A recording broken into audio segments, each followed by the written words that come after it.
আসসালামু আলাইকুম। আজকে আমাদের মোটামুটি ৬ নাম্বার ক্লাস চলছে। অনেকেই ভাবেন যে আসলে ১০ দিনে ভিডিও এডিটিং শেখা যায় কিনা বা ১০ দিনে এডিটর হওয়া যায় কিনা?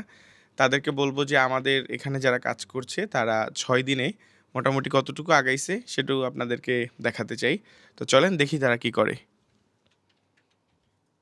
কি করছেন আপনারা? কালারের কাজ চলছে। কালারের কাজ চলছে। কে করছে কালারটা? সবাই মিলে? সবাই মিলে। একটু দেখি আমরা কালারটা দেখতে চাই। আচ্ছা। দেখান।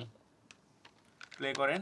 আমরা যদি ফুল স্ক্রিন করি, হ্যাঁ, ফুল স্ক্রিন দেন করি। হচ্ছে আমরা এটাকে যদি কন্ট্রোল ডি দেই, সরি শিফট ডি দেই, এটা হচ্ছে এটা হচ্ছে আমাদের র ফুটেজ ছিল। র ফুটেজ ছিল।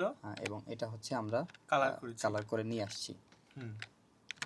এবং আমি কোনটা দেখাইছিলাম আচ্ছা, এটা আপনাদেরকে? হচ্ছে আপনি আমাদেরকে এটা দেখাই দিছিলেন যে আচ্ছা। এটার অনুযায়ী এটা আমাদেরকে রেফারেন্স দিছেন হ্যাঁ। যে এটার মতো করে আমরা যেন কালারটা করি। মানে So, আমি আপনাদেরকে বুঝাইছি যে এই কালারটা আপনাদের সামনে করছি। হ্যাঁ, নাকি? জি, জি। পরে পরে হচ্ছে আমাদেরকে বলেছেন এটা এইটার হুবহু মতো করে করতে। হুবহু করতে। তো আপনারা এতটুকু করছেন। আমরা এতটুকু করতে পারছি। তো কথা হচ্ছে অনেকে ভাবেন যে DaVinci নাকি Adobe Premiere Pro। সো আমাদের এই কোর্সটা DaVinci plus Adobe Premiere Pro ২ টা মিক্স। তো ডাভিনসিতে নরমালি আমরা যেটা করি কালার করি আর অ্যাডোবি প্রিমিয়ার প্রতি সব কাজগুলো সবাই করে, কিন্তু আমার এই কোর্সের প্রথম হচ্ছে যে পুরো এডিটটাই আপনি ডাভিনসিতে করবেন এবং শুধু ফিনিশিংটা অ্যাডোবি প্রিমিয়ার প্রোতে করবেন। সেখানে শুধু হয়তো ইফেক্ট ট্রানজেকশন ইউজ করলেন অথবা লোগো লাগাইলেন, তারপর হচ্ছে মাক্সিংয়ের কাজটা। তো এই জন্য প্রিমিয়ার প্রো দরকার হয়। এছাড়া আমাদের টোটাল প্রজেক্ট যদি নাটক বা শর্ট ফিল্মের প্রজেক্ট হয় অথবা ব্লগিংয়ের প্রজেক্ট হয়, সেক্ষেত্রে আমরা অ্যাডোবি প্রিমিয়ার প্রো ছাড়াও কিন্তু কাজ করতে পারছি এবং আমি তাদেরকে এভাবেই শেখাচ্ছি।